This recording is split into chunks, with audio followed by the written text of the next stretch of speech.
Hello everyone, আসসালামু আলাইকুম। আজকে আপনাদের সাথে কথা বলবো যাদের ত্বক অল্প বয়সে ঝুলে গিয়েছে, চোখের নিচে রিঙ্কেল পড়ে গিয়েছে, ঠোঁটের পাশে ভাঁজ পড়ে গিয়েছে, কপালে প্রচুর ভাঁজ পড়ে গিয়েছে।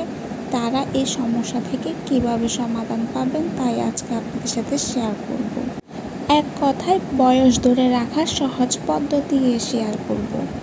টিনেজার বয়স থেকে যদি ফিটনেসের যত্ন নেন, ত্বকের যত্ন নেন, তাহলে আপনাদের তারুণ্যভাব বজায় থাকবে। যেহেতু আমরা চাইলেও বয়স বাড়া আটকাতে পারবো না, আমাদের বয়সের মতোই চলে যাবে, তাই আমরা আমাদের শরীরের যত্ন নিতে হবে। আমরা চাইলে আমাদের শরীরের যত্নের মাধ্যমে আমাদের তারুণ্যভাব ধরে রাখতে পারি এবং বয়সটা যেন কম দেখায় সেটার চেষ্টা করতে পারি। আজকের ভিডিওতে আপনাদের সাথে শেয়ার করব কিভাবে সঠিক পদ্ধতিতে স্কিন কেয়ার করা যায়। আপনারা যদি সঠিক পদ্ধতিতে স্কিন কেয়ার করেন তাহলে আমাদের বয়স যতই বাড়ুক না কেন আমাদের স্কিনে কোনো বয়সের চাপ পড়বে না, দেখতে মনে হবে যে 18 বছর বয়সের যুবতী। বয়স বাড়ার সাথে সাথে প্রাকৃতিকভাবে ত্বকের গঠন এবং কার্যকারিতার বিশেষ পরিবর্তন আসে, যেটা ত্বকের ক্ষতি করতে পারে। বয়স বাড়ার সাথে সাথে ত্বকে বিশেষ কিছু পরিবর্তন আসে, যেমন কোলাজেন এবং ইলাস্টিন কমে যাওয়া, ত্বকের আর্দ্রতা কমে যাওয়া, ত্বকের সেল ও টার্নওভার কমে যাওয়া, মেলানিন উৎপাদন বেড়ে যাওয়া, ফ্যাট ও ক্যারিন স্তর ভারসাম্য বৃদ্ধি পাওয়া, সূর্যের অতি বেগুনি রশ্মির ক্ষতি এবং সেবাম উৎপাদন বেড়ে যাওয়া।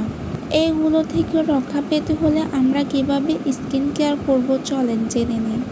স্কিন কেয়ারে বিভিন্ন ধাপ রয়েছে, এগুলো সকালে এবং রাতে সময় মতো পালন করতে হবে, তা না হলে আমরা সঠিক স্কিন কেয়ার করতে পারবো না। চলেন জেনে নিই প্রথম ধাপ হলো স্কিন ক্লিনজিং।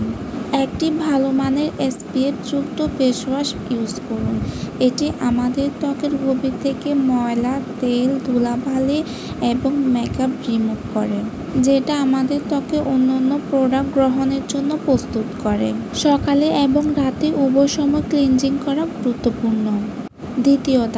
দ্বিতীয় ধাপ হলো স্কিন টোনিং।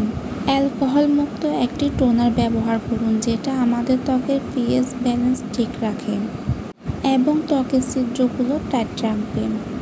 টোনার ত্বকের পরবর্তী প্রোডাক্টগুলো শোষণের জন্য প্রস্তুত করে।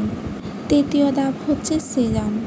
এমন একটা সিরাম ব্যবহার করুন যেখানে রেটিনল, ভিটামিন সি এবং হাইলুরনিক অ্যাসিডের মতো কার্যকর উপাদান রয়েছে।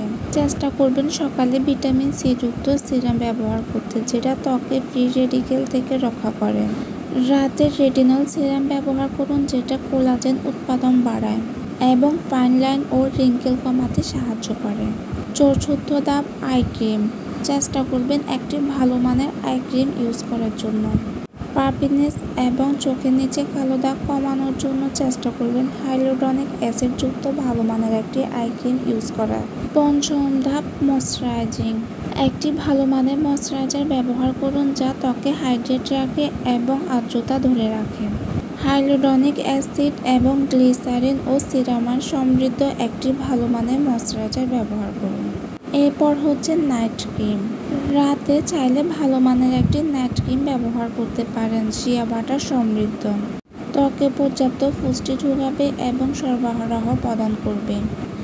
এবং শেষ ধাপ হচ্ছে সকালে সানস্ক্রিন ইউজ করা।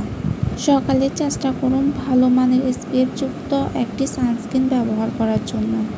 এটি ত্বককে সূর্যের ক্ষতিকর UVA/UVB রশ্মি থেকে রক্ষা করবে, যেটা ত্বকের বয়সের চাপ, ব্রাউন স্পট এবং রিঙ্কেল কমাতে সাহায্য করে, আর যাদের এগুলো পড়ে না সেগুলোকে আটকাবে। এক্সফোলিয়েশন। এটা হচ্ছে সাপ্তাহিক রুটিন। সপ্তাহে চেষ্টা করবেন একবার এক্সফোলিয়েশন করার জন্য।